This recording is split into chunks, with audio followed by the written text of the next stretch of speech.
그리고 지금 시장의 움직임도 함께 얘기를 좀 나눠보겠습니다. 팀장님, 예, 지금 현재 시장은 뭐 때문에 움직이는 거예요? 장마감 무렵에. 중국도 얘기 많이 하시고요. 우리 시청자님들은. 그리고 만기일과 관련된 얘기도 지금 현재 포지션을 찾기 위한 그런 말씀도 많이 하셨었거든요. 네. 그쵸. 네. 만기일 전에 많은 일들이 좀 있죠.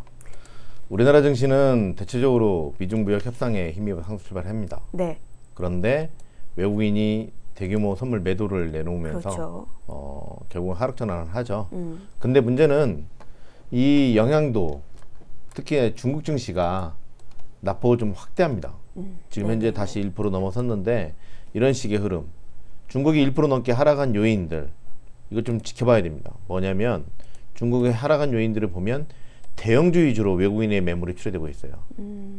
그러니까 지금 현재, 네. 그러니까 그동안 많이 올랐던 종목들이라고 보시면 돼요. 그러니까 차익 실현이라는 그렇죠. 말씀이세요? 예. 거기다가 대주주 지분 축소. 네네. 그러니까 이거는 계속적으로 나왔던 내용들이었는데 끊임없이 오늘 나와요. 또 뭐 관련돼서 보도가 나오면서 확대되고 있다, 뭐 이런 식의 코멘트가 나오면서 대형주 위주의 하락을 부추겼습니다. 특히나 조금 많이 상승했던 증권이나 바이오, 음식료 등 대부분의 업종들이 하락을 했고요.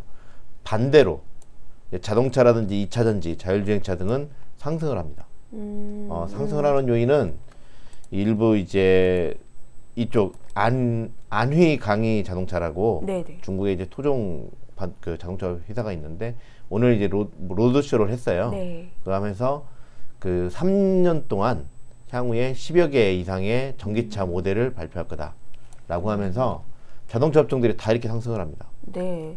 지금 보면 이게 다 자동차 업종들이거든요. 자동차 관련주들이 중국에서 지금 10%대, 10%가 상한가니까 네네네. 다 상한가예요. 다 상한가. 그리고 예. 일부 이제 종목들 같은 경우도 3%, 4%, 2%씩 다 올랐어요. 그리고 이런 식의 자동차 업종만 올라간 게 아니라 2차 전지 네. 관련된 종목들도 올라갔고 우리나라 증시에서도 이거 뭐 상승. 오늘은 자율주행 관련 종목들이 어제는 완성차가 많이 튀었었거든요. 근데 만도를 비롯해서 자율주행 쪽 종목들이 움직였는데 아직도 중국의 영향을 받은 거였거든요. 그렇죠. 오늘도, 예. 거기다 또 삼성 SDI라든지 뭐 이런 예, 여러 예, 가지 예. 것들도 같이 올라갔잖아요. 네, 그런 모습들. 그러니까 지금 시장은 결국은 상승을 하고는 싶어해요. 근데 너무 많이 올라왔다는 거. 이게 우리나라 증시만이 아니라 글로벌 전체 시장에서 지금 많이 올라와 있어요. 네. 그러니까 미국의 경우만 놓고 보면 작년 9월 말 이후로 미국 기업들이 10월 달 들어서 갑자기 확 밀렸잖아요. 네, 네. 자, 그때 당시에 12개월 포워드 PER이 16.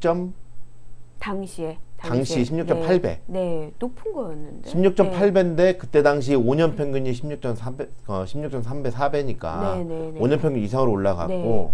근데 그러다가 갑자기 급락을 하면서 12월 말 저점 찍었을 때 12월 21일 당시의 흐름을 놓고 보니까 그때 당시 흐름이 14.2배. 아, 순식간 떨어져서. 그러니까 14.2배면 10년 평균이 그쵸. 14.7배니까 그보다 더 낮은 훨씬 거예요. 낮아진 거죠.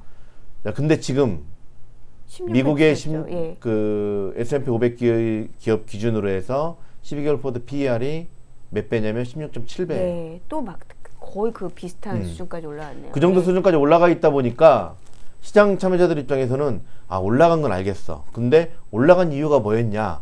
이걸 고민을 해봤을 때 결국은 그거잖아요. 그 바닥 확인, 관련된 기대감, 그다음에 저가 매수, 낮은 이제 밸류에이션이나 이런 것들 때문에 반발 매수가 유입되면서 착 치고 올라갔어요. 우리나라 증시도 마찬가지고 중국도 마찬가지. 대부분의 같이 국가들이 그랬죠. 다. 예. 거기다가 또 하나 미국과 중국의 무역 분쟁이 협상이 잘 진행될 것이다. 뭐 이런 코멘트들이 나오면서 달러가 약세를 좀 보인 점. 예. 이런 것들 때문에 우리나라 증시를 비롯해서 글로벌 증시 자체가 올라갔는데 최근 들어서 흐름 좀 살펴보자고요. 네. 최근 들어서 보면 많이 올라갔는데 기업이익 자체는 계속 하락하고 있습니다. 그러니까 싸지가 않아요 지금 시장이. 그러니까 싸지가 않다는 네. 거예요. 그러다 보니까 시장에서는 조그마한 악재성, 예전 같았으면 별것도 아닌 내용인데도 불구하고 그걸 가지고 매물이 내놓는. 그 다음에 우리나라 증시 같은 경우도 마찬가지입니다. 해외도 마찬가지고 글로벌 전체 지금 시장의 특징이 뭐냐면 애널리스트 보고서에 의해서 급등락을 하는 장세. 오늘 극명하게 보면 베드베스 비욘드가 장 마감 후에 실적 발표를 했어요. 네. 하고 나서 잘 나왔어요. 플러스 7%. 네. 근데 가이던스 하향 조정했어요. 마이너스 9%. 고점 대비 거의 한 15% 빠진 17, 네, 거의 16% 네, 빠진 네. 거예요. 이런 식의 변동성이 커진다는 거죠, 지금은. 그러니까 그러니까 시장은 부담스러워해요, 지금. 그러니까 오르면 부담스럽다는 거죠. 지금 현재 그동안 그렇죠. 많이 올라왔고 실적이 잘 나와도 어쨌든 간에 잘 나온다고 하더라도 지금 상태는 그것도 부담스럽다. 나오는 거 뉴스 자체가 부담스럽다라는 얘기인 것 같아. 나오는 거 자체가 확인 자체가. 그쵸. 네. 그러다 보니까 시장은 부담스러워하고 그렇다고 해서 여기서 하락을 하기에도 좀 그런 게 뭐냐면 하락을 하게 되면 저가 매수가 많이 유입돼요. 네. 왜? 2분기 정도 되면 지금 현재 유로존 경기 둔화 이슈는 이포 지수라든지 여러 가지 발언들 그다음에 어제 드라기 총재가 그런 얘기를 했어요. 물론 이제 말로는 계속적으로 나쁘다 하지만 거기다 한마디를 더 첨부하죠. 과거에 비해서 일부 특수 사항들이 해소되고 있다. 나쁜 점들이.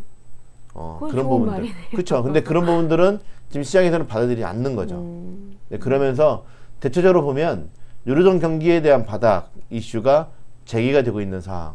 그다음에 그리고 뭐 미중 간의 무역 협상이 잘 되고 나면 우리나라 같은 경우 신흥국 같은 경우는 수출이 증가할 수 있잖아요. 네, 네.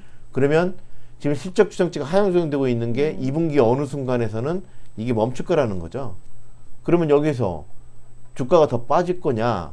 빠질 수야 있겠죠. 여기서 한 5% 정도, 10% 정도는 빠질 수는 있겠지만 그러면 감사하고 사실 것 같아요. 그러니까 그러다 보니까 이제 저가 매수가 유입이 되는 네, 거죠. 네. 그렇다고 해서 또 올라가기에는 이게 확인이 안 됐는데 그리고 일부 나중에 미국과 중국의 무역 협상이 차결이 되면 그것 때문에 올라왔기 때문에 차익 실현 매물이 나올 거라는 것들을 다들 인지를 하고 있는 상황에서 적극적으로 매수가 없어요. 이제 그 틈을 이용해서 외국인이 계속적으로 사고는 있지만 사실은 그렇게 9개월에 계속 사고는 있지만 우리나라 증시 별로 먹은 거 없이 올라왔잖아요. 네, 네, 네. 1% 정도밖에 안 맞아요. 올랐으니까 네, 그런 모습들이 이어지고 있다고 보시면 될 것 같아요. 그러니까 지금으로서는 우리 증시뿐만 아니라 미국도 그렇고 중국도 그렇고 차익 매물이라는 표현을 굉장히 많이 얘기할 것 같습니다. 그러니까 많이 올랐고 이제 싸지 않다라는 측면에서 그 오르지도 내리지도 못하는 그 사이에서 변동성 확대가 있지 않느냐라는 이야기를 해주셨습니다. 그렇게 장이 마감이 되고 있네요.